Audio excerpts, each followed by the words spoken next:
रायपुर से बड़ी खबर है। वेतन नहीं मिलने से परेशान है व्यावसायिक शिक्षक। पिछले 4 महीने से वेतन के लिए भटकने को मजबूर प्रदेश भर से व्यावसायिक शिक्षक पहुंचे समग्र कार्यालय। अपग्रेड एजुकेशन प्राइवेट लिमिटेड को बर्खास्त करने की मांग। ग्राम तरंग कंपनी को बर्खास्त करने की जा रही है मांग। ठेकेदारों को भुगतान होने के बाद ही ठेकेदार ने नहीं किया भुगतान। समग्र शिक्षा और इन कंपनियों के बीच अनुबंध का सीधा किया जा रहा उल्लंघन। एएमयू को ठेंगा दिखाने वाले ठेकेदारों पर क्यों नहीं हो रही है कार्रवाई।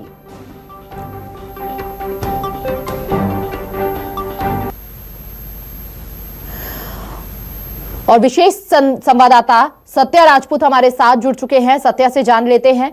सत्या, प्रदेश भर से व्यावसायिक शिक्षा ग्राम कार्यालय पहुंचे हैं, अभी क्या तस्वीरें हैं वहां की और कौन कौन सी वो मुख्य मांगे उनको भी उजागर कीजिएगा। देखिए, जो बच्चों के भविष्य बना रहे हैं, वर्तमान समय में जो आधुनिक टेक्नोलॉजी की पढ़ाई है व्यावसायिक शिक्षा की तहत जो है कराई जा रही है, उनको उन्नत बनाया जा रहा है, सक्षम बनाया जा रहा है ताकि उनके हाथ में स्किल हो। लेकिन ये वही चेहरे हैं जो बच्चों के भविष्य के लिए काम कर रहे हैं, लेकिन इनके ही भविष्य जो है अंधकार में हो गया है। रोजी रोटी जो है, पेट में जो है रोटी के लिए जो है लाले पड़ने की स्थिति आ गई है। और एक एक करके ये कई बार, एक बार नहीं बल्कि इससे पहले कई बार आ चुके हैं। आते हैं, 1 महीने का भुगतान होता है, उसके बाद फिर से वही हालात। तो इस बार का हालात समझ लेते हैं। क्या समस्या है अभी का, ये बताइए। सर, समस्या ये है कि विगत 4 महीने से हम लोग को वेतन अप्राप्त है। ओमयू के नियम से है कि कंपनी 3 महीना के देगी, लेकिन यहाँ तो 4 महीना हो गया सर, 5वां महीना लगने वाला है, अभी तक की सैलरी अप्राप्त है। एरियस का ठिकाना नहीं है और हमेशा समग्र से लेटर निकलता है कि आईवी और जीएल के लिए जो हम लोग बच्चों को कराया जाता है उसमें एडवांस देंगे, वो आज तक नहीं हो पाया। और पीएफ का भी सर कुछ समझ में नहीं आ रहा है, कंपनी काटेगी नहीं काटेगी, अभी उसको भी क्लियर नहीं कर पा रही, और कब का कटेगा उसका भी समझ में नहीं आ रहा सर। तो क्या चाह रहे हो अभी हम लोग अपनी रुकी हुई सैलरी चाह रहे हैं, साथ में चाह रहे हैं कि हमको सभी चीज़ें जीएलआईवी का एडवांस मिले और आगे ये समस्या ना हो। ये समस्या हम लोग के साथ विगत ये सीज़न जो चालू हुआ है हमारा जून से, उस समय से हम इसको फेस करते आ रहे हैं। दिवाली भी हमारा ऐसे ही बीता और होली भी आगे आने वाले में, तो ऐसे ही बीतता रहा, तो हम लोग की आर्थिक स्थिति पूरी जा चुकी है। तो घर का संचालन कैसे करते हैं? घर में जो है पूरे परिवार के सदस्य होते हैं, काम करते हैं, पैसा नहीं होता जेब में, तो कैसे? अब घर चलाने के लिए कहीं से उधारी लेना पड़ता है। अब 1-2 महीना चलता है, लेकिन 4-5 महीना ऐसा नहीं हो पाता। किससे उधारी लेंगे? उनको उधारी लेने के बाद पैसा भी तो वापस करना पड़ता है। और घर में यानी कि मेरे ही पैसे से घर चल रहा है, अब उस पर भी पेमेंट नहीं मिलेगा तो घर कैसे चलाएंगे? पेरेंट्स नहीं है मेरे, मतलब मेरे पापा कोरोना काल में ख़त्म हो गए हैं और उनका मेरी मम्मी है, वो भी थोड़ी मेंटली प्रॉब्लम है, तो मेरे ही पेमेंट से जो है घर चल रहा है।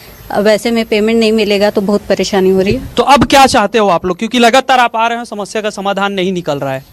जी सर, विगत मतलब जुलाई अगस्त से कंटिन्यूसली ये पूरा सत्र हमको 5 महीने पहले नहीं मिला।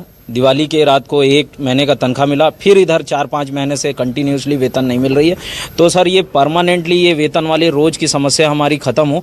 और मैं आपके माध्यम से ये भी कहना चाहता हूँ, अगर ये प्राइवेट कंपनियाँ इसी तरीके से रही तो ये चीज़ होगी ही। इसलिए सर हरियाणा और गोवा की तरह इसे समग्र शिक्षा के द्वारा संचालित किया जाए, क्योंकि ये हम इसलिए बोल रहे हैं कि विगत 10 साल हो गए। पीएफ, ईएसआईसी, श्रम विभाग के नियमों का तो पालन करेंगे ये प्राइवेट कंपनियां हैं, तो विगत 10 साल होने के बावजूद भी सिर्फ 1-2 कंपनियों को छोड़ के कोई पीएफ नहीं काटती, और पीएफ भी श्रम विभाग के नियम के विरुद्ध काटा जाता है। दोनों चीज़, एम्प्लॉय और एम्प्लॉयर का शेयर दोनों हमारे ही वेतन से काट के हमें ही दिया जाता है।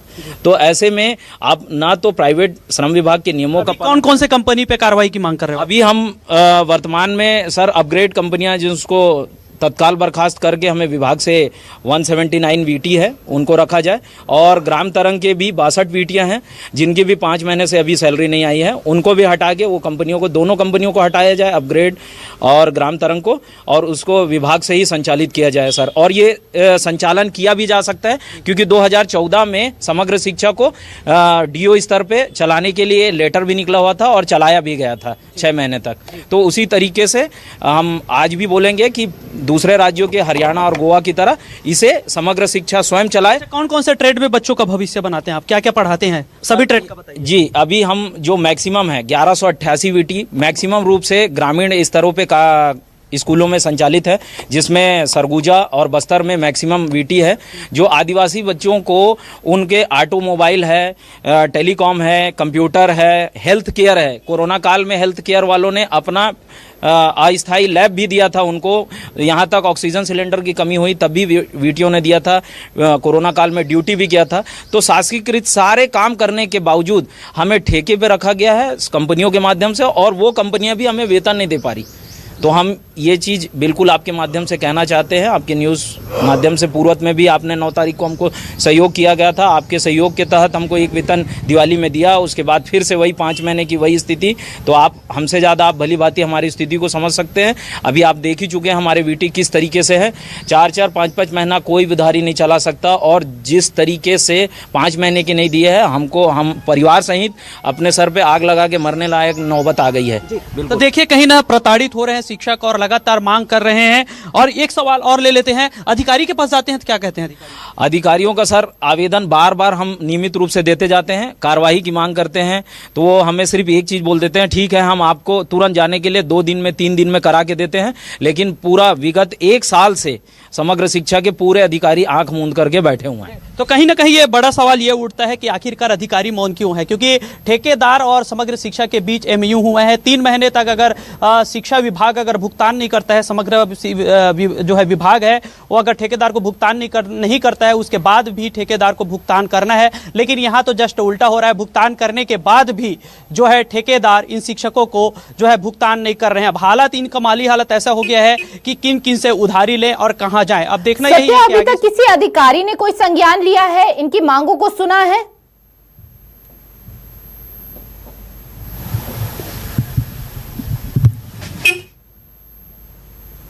सत्या, अब तक आवाज पहुंच रही है?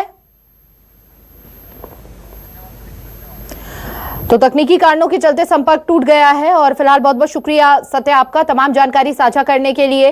वेतन ना मिलने से खासा परेशान है ये